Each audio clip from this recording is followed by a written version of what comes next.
Group 1 prelims 1:100 ప్రకారం qualify చేయాలని demand చేశారు. గ్రూప్ 2, 3 నోటిఫికేషన్లలో అదనంగా పోస్టులు పెంచాలన్నారు. 25,000 టీచర్ పోస్టులతో మెగా డిఎస్సీని నిర్వహించాలన్నారు. తమ డిమాండ్లను పరిష్కరించాలని ముట్టడికి ప్రయత్నించిన బీజేవైఎం రాష్ట్ర అధ్యక్షుడు సేవెళ్ల మహేందర్ తో పాటు పలువురు నాయకులను పోలీసులు అరెస్ట్ చేశారు.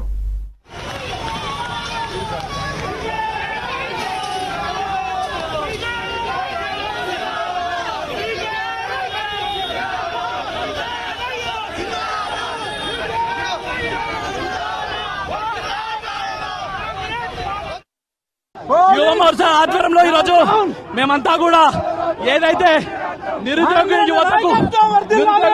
యువతకు ఏదైతే అన్యాయం చేసిరో అది మేము కాంగ్రెస్ ప్రభుత్వం రేవంత్ రెడ్డి అడుగుతున్నాం. కానీ పోలీసులని చట్టాన్ని చేతిలో తీసుకొని మా మీద దాడిలకు తెగబడ్డాడు ఈ యొక్క రేవంత్ రెడ్డి.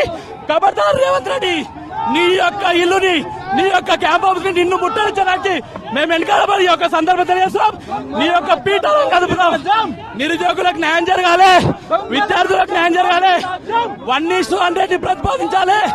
గ్రూప్ 2, గ్రూప్ 3 ఏదైతుందో అందరూ పెంచుతున్నటువంటి విధంగానే ఉద్యోగ అవకాశాలు పెంచి చూపించాలి.